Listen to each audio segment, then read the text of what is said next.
بھائی اگلا سوال ہے، آپ نے ایک لیکچر میں جامع ترمذی کی حدیث نمبر 2154 بیان کی تھی، جب میں نے اسے چیک کیا تو وہ ضعیف نکلی۔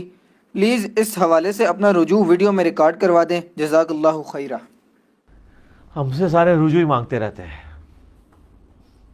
اور ابھی تک جتنی ویڈیوز میرے بارے میں بنی ہیں نا، میرے ہزاروں رجوع وہ بنوائے بیٹھے ہوئے ہیں۔ تھوڑی سی آپ بھی محنت کر لیا کریں۔ جی مرزا جی، آپ کی محنت تو ابھی نظر آ جائے گی۔ پہلی بات ہے، جامعہ ترمذی میں اگر کسی نے اسے ضعیف لکھا ہوا ہے تو میرا خیال نہیں ہے کہ اس نے صحیح حکم لگایا۔ اس کی وجہ یہ ہے کہ اس کی چونکہ متن درست ہے، ترمذی والی سند اس کی ضعیف ہے لیکن اس کا متن درست ہے، ترمذی والی سند اس کی ضعیف ہے لیکن اس کا متن درست ہے، ترمذی والی سند اس کی ضعیف ہے لیکن اس کا متن درست ہے۔ جب کسی چیز کا علم نہ ہو تو بہتر یہ ہے کہ انسان کہہ دے کہ مجھے اس کا علم نہیں ہے، لیکن مرزا اس طرح کی بات کیوں کرے گا؟ مرزے کا تو دعویٰ ہے کہ دنیا کا کوئی ایشو سامنے لے آؤ، مجھے پتہ ہوتا ہے کس حدیث کی صحیح سند کہاں پر ہے، ضعیف سند کہاں پر ہے۔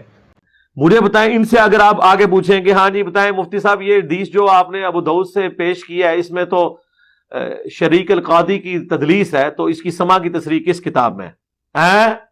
ہاں، ہم تو دنیا کا کوئی بھی ایشو جو برننگ ایشو کے طور پر ہو اس کی حدیث اگر آپ ہم سے پوچھتے ہیں، ہمیں پتہ ہوتا ہے کہ اس کی صحیح سند کہاں پہ ہے، اس کی ضعیف سند کہاں پہ ہے، اس کی سما کی تصریح کہاں پہ ہے، کیونکہ یہ فیلڈ ہے نا یار، اس میں ٹائم لگایا ہے اس فیلڈ میں، کیونکہ یہ فیلڈ ہے نا یار، اس میں ٹائم لگایا ہے اس فیلڈ میں۔ جی ناظرین، آپ نے دیکھ لیا کس طرح علماء پر ہوٹنگ کر رہا ہے اور اپنے متعلق کتنا بڑا دعویٰ کر رہا ہے کہ مجھے پتہ ہوتا ہے صحیح سند کہاں ہے، ضعیف سند کہاں ہے، یہ کہاں ہے، وہ کہاں ہے۔ اب آئیں اس ترمذی کی حدیث کی طرف جس کے متعلق مرزے نے کہا کہ ترمذی میں اس حدیث کی سند ضعیف ہے لیکن متن درست ہے۔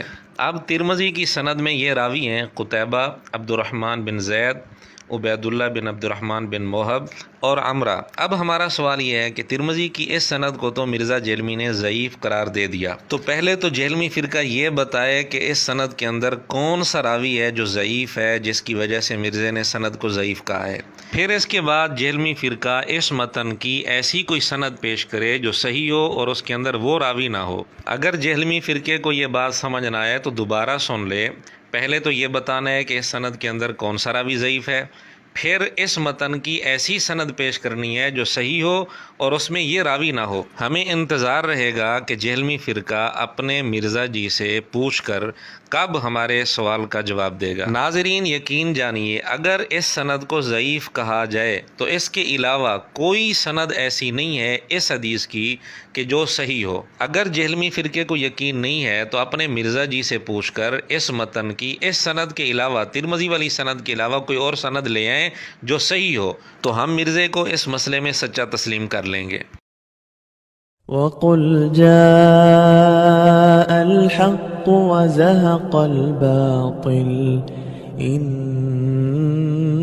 الْبَاطِلَ كَانَ زَهُوقًا۔